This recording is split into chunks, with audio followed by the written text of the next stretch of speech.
You're listening to Player Development, a channel focused on the intersection of sports and character growth. Please like and subscribe to support the stories being shared, the growth of our listeners, and to stay up to date with our latest content. Hey everyone, welcome to Mental Health Awareness Month. Today we're going to be talking through how we can support athletes in their mental health, organizational changes that can be made to support athlete mental health. And go ahead and like and subscribe because we're going to be doing a whole series throughout this month, interviews, talks on how we can support athletes in their search to always get better and to stay healthy both physically and mentally. Now, one of the reasons that this is important is that on the whole, collegiate athletes are more likely than the average student to suffer from serious mental illness. But then only 10% of those collegiate athletes ever seek mental health treatment. That cannot stay the same. And so by participating in this month of raising awareness and by talking through different strategies today of how we can support athlete mental health, let's change the stigma around mental health for athletes. Let's make things better for them, and let's be able to support them in a way that's tangible and leads to better results later on. The first piece that we need to talk about is athlete identity.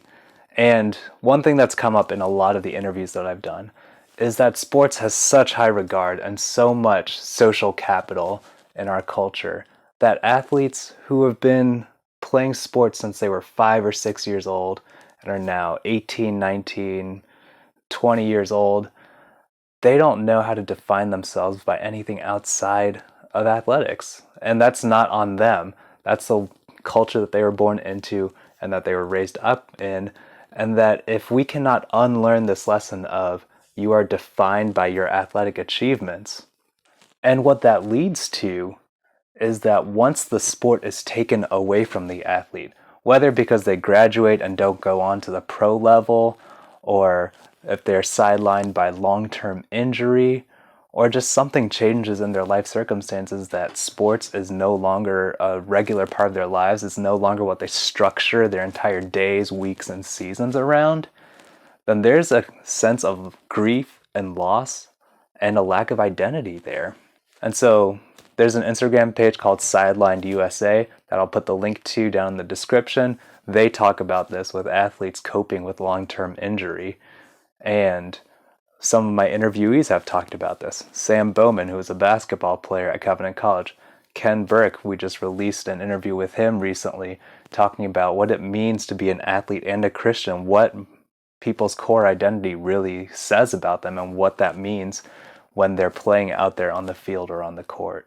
But what this really boils down to is that the way that we regard athletes as only having value in as much as they're accomplishing or winning, it means that if for some reason they're not successful by the standards that other people are putting on them, or if they're not able to perform or play that sport anymore, they don't feel an intrinsic sense of worth in themselves or in their bodies, and that leads to difficulty adjusting to life after sport or coping with a long-term injury. And that has really powerful ramifications on their mental health and how that affects them day to day.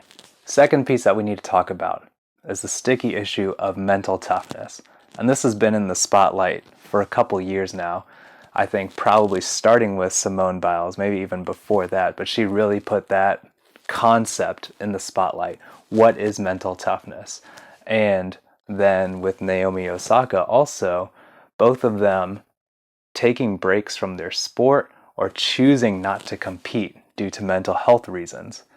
And a lot of these decisions were polarizing, but what was important was now we need to reevaluate what it means to be mentally tough, what it means to have grit. And for me, personally, being mentally tough means being willing to try again after a setback.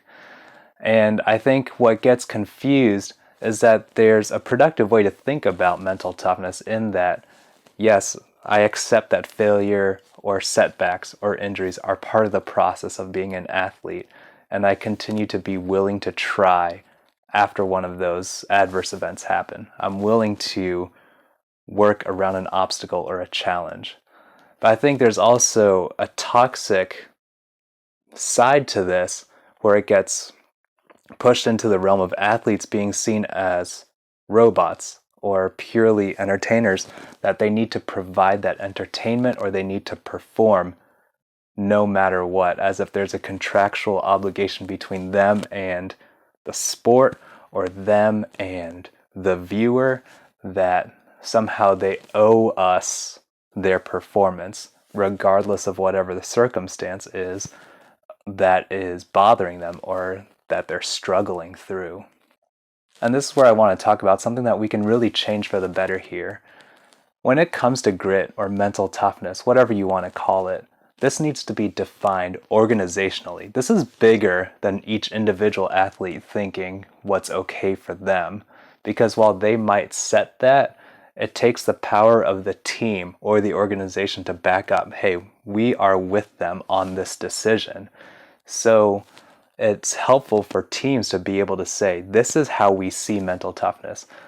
When we are asking for mental toughness from our athletes, when we're asking for our athletes to be gritty in their work, in their practice, in their games, and in their performance, what does that mean? And to define that as an organization, as a team, makes it possible for athletes to know what the team culture is, what the tone is, and for athletic directors, coaches, team managers to be able to communicate that and reinforce it. That's what gives that power, instead of relying on the athlete individually to say, this is where my boundary is and I am not going to push through this, or I am choosing not to compete because of this. And I think an analogy that's really appropriate here is to think in terms of physical and mental health, and that a coach would be considered negligent or maybe even actively harming their athlete if they push them to go out and perform despite a physical injury that they hadn't fully recovered from. Say it's like an ACL tear or something with a rotator cuff. If you're not fully healed, it's irresponsible for the physical trainers and for the coaches to put you out there on the field or on the court. And it's the same thing with mental health. It's a lot harder to see physically the effects of mental illness as opposed to they're limping or they can't raise their shoulder to this range of motion. But it's just as real and just as detrimental to put someone out there on the field or on the court who has not fully recovered from whatever is bothering them mentally as it is to put an injured athlete out on the court. And when we talk about mental toughness, finally, there's also a team aspect to the mental toughness. So when Simone Biles ended up not competing in the Olympics or in some of the events of the Olympics, her team came around her to support her decision and had the mental toughness to say, all right, now it's time for us and other members of the team to step up. That was being mentally tough in the face of an adverse event. And my final thought on that is really, it probably takes a lot more toughness for people like Simone Biles, like Naomi Osaka, to be able to say, I am a professional athlete and I do suffer from mental illness and I am choosing not to compete right now because of this. To be able to take the flack and the commentary and the divisiveness because it's better for my health that way. That is tough. And our final point that we can talk about in terms of bettering mental health for athletes is to really treat athletes as a whole person. And we talked a little bit about this earlier with athlete identity, but it goes beyond that. We're way past the days when coaches can just say, well, I only want the athlete on the court. You leave your personal business off the court or out of practice. Our world is just too interconnected for that to be possible anymore. We don't have that luxury as coaches or as trainers. And the more that coaches insist on that mindset and organizations insist on that mindset to say, hey, you keep your opinions and your personhood out of this. We just want your skill and your talent and your hard work. That harms athletes by saying you need to separate parts of yourself. Some parts of you are acceptable, the others are not, and you need to decide which ones are good enough for you to keep and which is more important for you to have the money or to have the sport or to be real to yourself. And fans, viewers, we can be complicit in this too.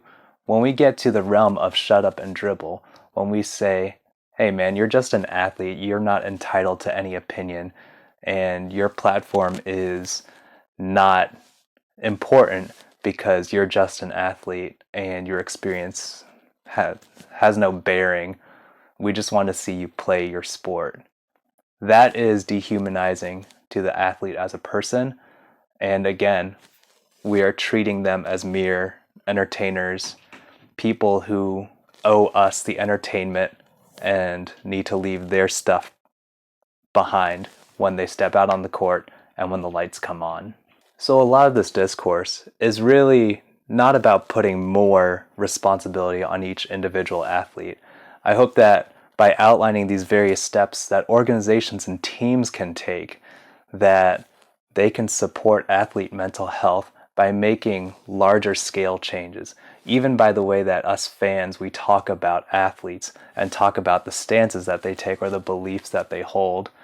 These are all ways to support athlete mental health by treating them as people who have real problems, who have real illnesses, and who really struggle through life.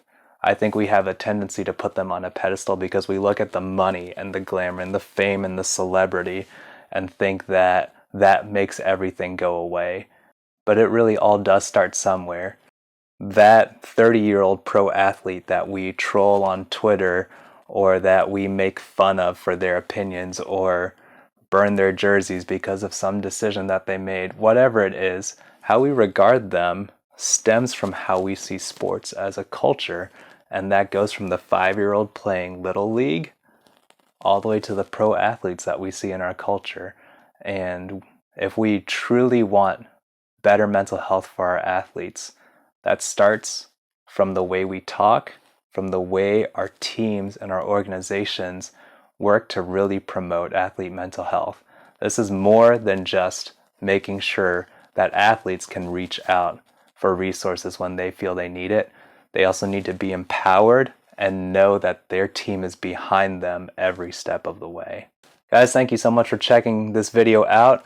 Again, this is just the start of our series talking about athlete mental health.